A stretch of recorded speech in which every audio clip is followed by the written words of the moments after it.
ఈ కుప్పెండాకు పంటి నొప్పిలో పనిచేస్తుంది, నొప్పిలో పనిచేస్తుంది. దీన్ని మంచిగా నువ్వుల నూనె తీసుకొచ్చి మంచిగా రసం పిండి పెట్టుకుంటే నొప్పులు మొత్తం మిగ్గుతాయి. మా బాపుకు పెట్టినా, మా బాపుకు నొప్పులు లేకుంటాయి. మంచిగా వేడి చేయాలి కొంచెం. అది ఫస్ట్ రసం తీయాలి మిక్సీ పట్టి, లేకుంటే నూరుకోవచ్చు శాతం అయితే. దాన్ని మొత్తం పట్టిన తర్వాత ఆ రసం తీసి నూనెలో పోయాలి. చిన్న మంట మీద కాగబెట్టాలి. కాగబెట్టినాక అది మొత్తం నీళ్ళు లేకుండా ఇనుకుతుంది. ఇనికిన తర్వాత దాన్ని మళ్ళీ చల్లారం పెట్టిన తర్వాత ఒక గాజు సీసాలో పోసుకోవాలి. పోసుకొని దాన్ని నిల్వ చేసుకొని ఎప్పుడు నొప్పి అనిపించినా మళ్ళీ నూనె తీసి కొంచెం గిన్నెలో పోసుకొని వేడి చేసుకొని అది నొప్పి ఉన్న కాడాల రాస్తే నొప్పి మొత్తం మిగుతుంది, లేకుండా పోతుంది నొప్పి. ఇట్లా వేసుకుంటే మంచిగా ఉంటుంది. ఈ మెడిసిన్ వాడడం వల్ల అన్ని కిడ్నీలు లేనిపోని రోగాలు వస్తున్నాయి.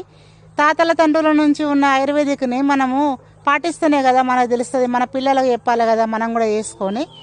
మీకు నచ్చితే మీరు వేసుకోర్రి. కుప్పెంటాకు దీని అట్టుగానే గుర్తుపట్టద్దు మనం. దీని ఆకులు ఇట్లుంటాయి. ఇది చుట్టూ రంగు ఇట్లా కాయలు ఇట్లా వస్తాయి దీనికి. చూడండి, ఇది ఒక ఆకులాగానే ఉంటుంది. దీని లోపల గింజలు ఉంటాయి. ఇది నొప్పిలో మంచిగా పనిచేస్తుంది. మా బాపుకు పెట్టిన ఇది ఆయిల్ వేడి చేసి పెట్టిన. అంటే ఫస్ట్ ఈ ఆకులు తీసుకొని శాతనైతే నూరుకోవచ్చు, లేకుంటే మిక్సీ పట్టుకోవచ్చు. ఈ మెత్తగా నూరుకొని దీని రసం అంతా తీసి నువ్వుల నూనె తీసుకొచ్చి నువ్వుల నూనెలో వేయాలి. చిన్న మంట మీద కాగబెట్టాలి. నీళ్ళు మొత్తం అదే ఈ రసం అంతా ఇనికేలాగా ఉంచుకోవాలి. ఎప్పుడు నొప్పి అనిపిస్తే అప్పుడే తీసి కొంచెం నూనె వేడి చేసి మళ్ళీ నొప్పులున్న కడ పెట్టాలి. నొప్పి తగ్గుద్ది.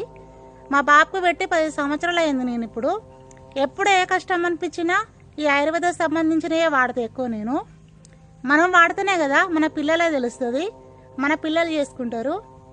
ఇప్పుడు అన్ని కిడ్నీలు ఖరాబ్ అవడం అవి ఇవన్నీ లేనిపోని అన్నీ వస్తున్నాయి రోగాలు. ఎందుకంటే మనం ఇంగ్లీష్ మందులు వాడడం వల్ల. అవి వాడకుండా ఇలాంటి చిన్న చిన్న ఇవి కడపలకు తీసుకుంటలేము కాబట్టి, మనం నొప్పులున్న కాడ నూనె రాస్తాం కాబట్టి వీడితో నీకు ఎఫెక్ట్ వాడదు మనకు. మీకు నచ్చితే మీరు వాడుకోర్రి. 10 రూపాయల నా గోంగూర 5 రూపాయల. ఈ రైతు బదులు తెలుసా అని? ఈ రైతు పత్తి పండించినా, మిర్చి పండించినా, ఆ చెనక్కాయ పండించినా, ఏం పండించినా ఏం ఫలితం ఉంది ఆ రైతు కాడ? రైతు బాధ తెలుసా అన్న? ఇది ఒకటి తెలుసా? రైతు బాధ తెలుసా?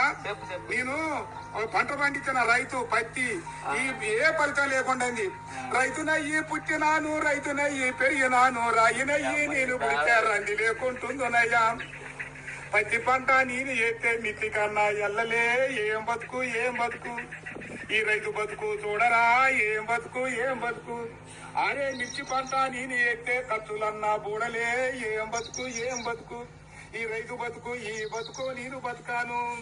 పల్లెరుగా ఎల్లో పలుగురాల చెరుగాల పాములు తెల్లల్లా తిరిగి ఎద్దులాగా ఎద్దునాగి వారగుంటల నీళ్లు తాగి ముళ్ళ కంచాలెక్కి దూకితే గడ్డి మోపే గొంగనాయే పెంట కట్టే పక్కల ఎత్తుని ఈ రైతు బతుకు ఏం బతుకు? 5 రూపాయలు కడుగుతాను. 6 నెలల బట్టి సాదుకొని నీ ఇంటికి వచ్చి బండి 5 రూపాయల కోసం అడుగుతావు. ఈ రైతు బతుకు ఎక్కడైనా చూసుకోలేవా? అయ్యో అన్న 10